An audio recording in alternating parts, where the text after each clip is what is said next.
Good morning, students. In this semester, I will teach the subjects data structures using C, subject code 15CS41T is a theory subject, and also one more related practical subject, that is data structures lab. This subject has 6 units. First one is pointers and dynamic memory allocation. Second unit is files. Third unit is Introduction to Data Structures and Linked Lists. Fourth unit is Stacks and Queues. Fifth unit is Tree. And last one is Sorting, Searching and Application of Data Structures. The subject is little bit advanced one. You need to know a particular programming language, that is all the fundamentals of a programming language, and in this case we are using C language. So basic foundation skill of programming language is required for this subject. As you already studied programming in C in the previous semester, both theory and practice, so this subject will be a lot of easier and very interesting one. If you are not very confident about the C programming, so my suggestion, just go through all those chapters you have studied in the previous semester and improve your programming skill related to those subjects. This is the course content and blueprint for semester end examination. Hours allotted for the unit 1 here is 8, and for file 6 hours, and unit 3 is little bit bigger one, it is 10 hours, but it may require 1 or 2 extra classes to complete it. Same is true for stacks and queues. And tree is very interesting and very easiest portion in the subject. And sorting and searching, you already studied some topic of this portion, so we'll go for little bit detail for this unit. And weightage of marks for each unit is given here is, and here it is total question marks will be asked 145, and you have to answer for 100. There will be two sections, part A that will be 30 marks and part B there will be 70 marks. The textbooks as per the syllabus for unit 1 and 2, that is pointers, dynamic memory allocation and files, you can refer the textbooks Programming with NCC written by the author E. Balaguru Swami, published by Tata McGraw-Hill, and from the same author for rest of the units, the subject, that is data structures using C, and both books are available in sufficient quantity in our college library. So borrow books and study well and learn well in the subject. Along with this, reference points books are also provided. These are for more information, and also since the data structure is very vast subject, so in this subject we will not cover all those. So if you want to study more, then you can go for other subjects also, or you can refer the tutorials points website or indiabix.com. There will be tests on the subject. There you can test your programming skill and also knowledge on the programs or programming language. And one more kind suggestion, here is one book where it covers Turbo C, which is outdated. So some of the example program given in these books may not work in our college systems. The reason is that in computer labs we have installed GCC, that is GNU C compiler or GNU compiler collection, and Turbo C specific functions may not work in these compilers. That means if you are using in the Windows, you may use code blocks, or if you are using in the Linux, you may use Genie editor where it is supporting linking with the GCC compiler. So you may not, some program may not work in the current compilers that we are using in our laboratory. So this is one kind suggestion. So please consider this point while studying additional points in other books. So these are the unit 1 portion of the syllabus. We'll study the concept of pointers, declaring and initializing, and accessing pointers, pointer arithmetics, pointer as function arguments, functions returning arguments, using pointer with structures. These are just introduction. For every topic, I will explain the working exam programming code, and second part of this series, dynamic memory allocation, that is allocate memory during runtime of the program, and for that we'll use some functions, that is malloc, calloc, free and realloc. So now start with our topic unit 1, pointers and dynamic memory allocation. Pointer. So pointer is a derived data type. Say derived data type, and it stores address of another variable. For example, variable quantity, which is used to store integer or double float value. For example, I stored here is 175 integer value, and p is another variable. In this variable, I will not store the primitive values or literal values.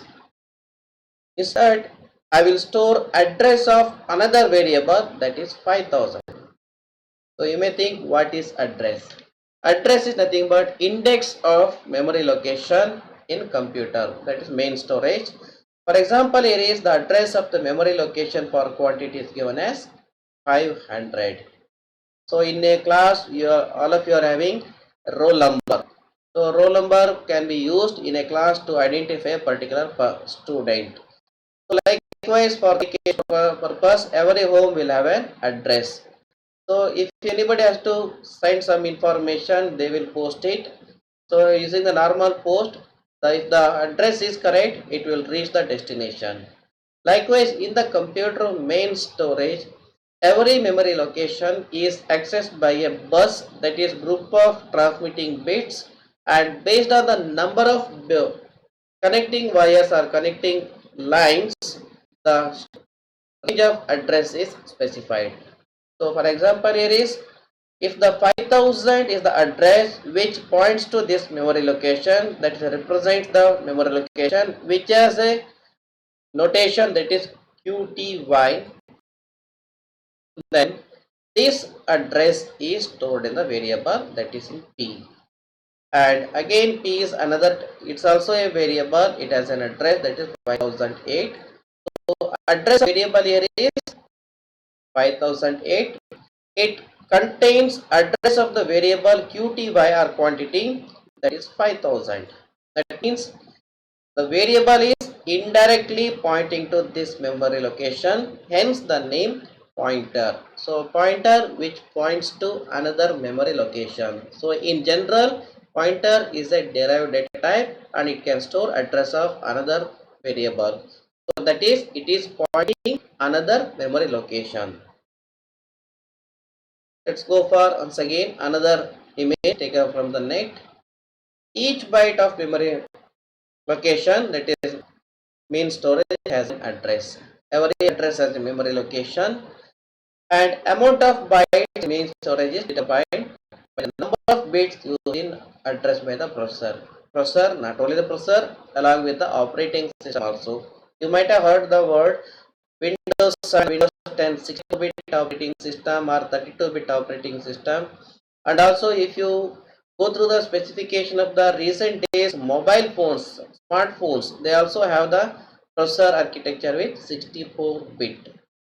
There is the processor uses 32-bit address. That means if 1 byte memory location can be identified by 32-bit address, that is 4 bytes, then the maximum amount of memory location in that computer is 2 to 32 bytes. Approximately it is 4 gigabyte. It is approximately 4 gigabyte.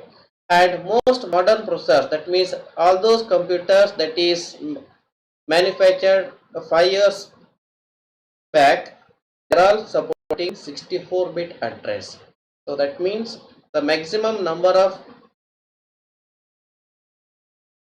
RAM that is supported by that processor, provided 64-bit operating system installed, then it is approximately 128 GB. ಅಂದ್ರೆ 125 GB capacity ಇರುವಂತ processor computer ಅನ್ನು ಸಹಿತ ನಾವು ಹಾಕೊಳ್ಬಹುದು. Again there is a limitation. 64 bit ಇದೆ ಅಂತ ತಕ್ಷಣ ಅಲ್ಲಿ 128 GB ನಾವು ಇಡ್ಲಿಕ್ಕೆ ಆಗಲ್ಲ. There are some technical limitation. So this is the capacity of a 64-bit processor. 128 GB ಇನ್ನು ಯೂಸ್ ಮಾಡುವಂತ ಕಂಪ್ಯೂಟರ್ ಸದ್ಯಕ್ಕೆ ನಮಗೇನು ಅಂತ ಯೂಸ್ ಆಗಿಲ್ಲ. It may be available for the high-end servers, so but not in the consumer computers. Consumer computers ಅಂದ್ರೆ ನಾವು ನೀವು ಏನು ಲ್ಯಾಪ್ಟಾಪ್ ನಾರ್ಮಲ್ ಆಗಿ ತೆಗೆದುಕೊಳ್ತೇವೆ ಅದರಲ್ಲೆಲ್ಲ 128 GB ಇರಲ್ಲ. ಇನ್ ಫ್ಯೂಚರ್ ಬರಬಹುದು. So but right now it is 64-bit at the maximum 16 or 32 GB RAM. So go to the location and the go to the image here is the width of the RAM here is 2 bytes. ಸರಿಯಾಗಿ ನೋಡ್ಕೊಳ್ಳಿ ಇಲ್ಲಿ it is 16 byte data RAM ಅಂತ ಕೊಟ್ಟಿದ್ದಾರೆ ಅಂದ್ರೆ 2 bytes ಇದೆ 8 bit ಅಲ್ಲ 2 bytes and integer here is x. ಈ program ಅನ್ನು ನಾವು int x ಅಂತ ತೆಗೆದುಕೊಳ್ಳುತ್ತೇವೆ but while running the program the compiler will allocate a memory location and for that memory location it gives a name that is x. Since the memory location is a variable ಯಾಕಿರ್ತಾರೆ ಅಲ್ಲಿ store ಮಾಡಿದಂತ value ಅನ್ನು ನಾವು change ಮಾಡಬಹುದು. So it changes its values, it varies, hence the variable and the name given to that variable here is variable name. So ಇಲ್ಲಿ ನಾನು x ಅಂತ ಕೊಟ್ಟರೆ it is a variable name, that is name given to this memory location and here is a value stored in this x, that is 123 in hexadecimal. Hexadecimal ಅಲ್ಲಿ ಇರೋ value ಅದು actually binary ಬರೆದ್ರೆ decimal ಅಲ್ಲಿ ಬರೆದ್ರೆ ಬರುತ್ತೆ. And address here is in most of the cases it is denoted in hexadecimal value. Observe here is the address of the memory location here is 800 and the address of the memory location x is here is 802. ನೋಡಿ 2 bytes memory location ಇರೋದ್ರಿಂದ 800 ಇದ್ರೆ 801 ಅಂದ್ರೆ 1 byte ಇದಿಷ್ಟಕ್ಕೆ 1 byte ಅಂತ ನಾವು ತೆಗೆದುಕೊಂಡ್ರೆ if this is 1 byte here is 1 byte and here is 1 byte, 1 byte 800 801 then 802 ಅಲ್ಲಿ start ಆಗುತ್ತೆ. So ಇಲ್ಲಿ ಎರಡು ಡಿಫರೆನ್ಸ್ ಇದೆ. So this is one example. I'll go for one more example. Little bit vast here is okay. These are the image. Before going to this, let's come to the sample C code used here. I declared integer variable sum, initial value to 55. Short 2 byte, that is age, and I stored -1. Declared a variable average and the type here is double. And I have declared a variable ptr sum. It is a pointer ಅಂತ identify ಮಾಡಲಿಕ್ಕೆ ಕೆಲವೊಂದು symbol use ಮಾಡಿದೆ. This is called is indirection symbol asterisk int pointer. Average value ನಾನು ಇಲ್ಲಿ store ಮಾಡಿದ್ದೇನೆ. Average value store ಮಾಡಿದ್ದೇನೆ. This is provided in floating point scale. Floating point scale use ಮಾಡಿ ಅನ್ಸುತ್ತೆ but is covered while explaining the floating point variable ranges. And also in the last statement, observe it carefully, ampersand some. Scanf statement ಬರಿಬೇಕಾದ್ರೆ ನಿಮಗೆ ampersand ಬರ್ದದ್ ನೆನಪಿದೆ ನಿಮಗೆ. So that specifies the memory location address, ಅಂದ್ರೆ ಆ variable ನೇಮಿನ first byte memory location address ಅನ್ನೋದು specify ಮಾಡುತ್ತೆ. But in one place we are not used ampersand. String type ನಲ್ಲಿ ನಾವು ಆಂಪರ್ಸೈಡ್ ನ ಯೂಸ್ ಮಾಡಿಲ್ಲ. ಅಲ್ಲಿ ಯಾಕೆ ಯೂಸ್ ಮಾಡಲ್ಲ ಅನ್ನೋದನ್ನ ನೆಕ್ಸ್ಟ್ ಬರೋ ಸ್ಲೈಡ್ಸ್ ಗಳಲ್ಲಿ ನಿಮಗೆ ಅರ್ಥ ಆಗುತ್ತೆ. ಸೊ ನಾವು right now it is ampersand sum specifies address of the sum and that address is stored in ptr sum. So pointer sum. Again come to the drawing here is, observe is sum is 4 bytes integer type. 4 bytes are allocated and 255 in decimal. So ನಾವು program ಅಲ್ಲಿ ಬರೀಬೇಕಾದ್ರೆ decimal ಅಲ್ಲೇ ಬರೀತೇವೆ, ಆದ್ರೆ program execute ಆಗಬೇಕಾದ್ರೆ ಅವೆಲ್ಲವೂ binary convert ಆಗಿ run ಆಗುತ್ತೆ. ಆದ್ರೆ binary ಬರೆದ್ರೆ ಕನ್ವಿನ್ಸ್ ಅರ್ಥ ಮಾಡ್ಕೊಳ್ಳಿಕ್ಕೆ ಕಷ್ಟ ಆಗುತ್ತೆ ಅನ್ನೋ ಕಾರಣಕ್ಕೆ ರಿಟರ್ನ್ ನೋಟೇಶನ್ ಅಲ್ಲಿ ಬರೀಬೇಕಾದ್ರೆ ನಾವು ಯಾವಾಗಲೂ ಹೆಕ್ಸಾಡೆಸಿಮಲ್ ಅಲ್ಲಿ ಬರೀತೇವೆ. So these are the two conventions. While executing the program, it's always in binary because computer understands only zeros and ones.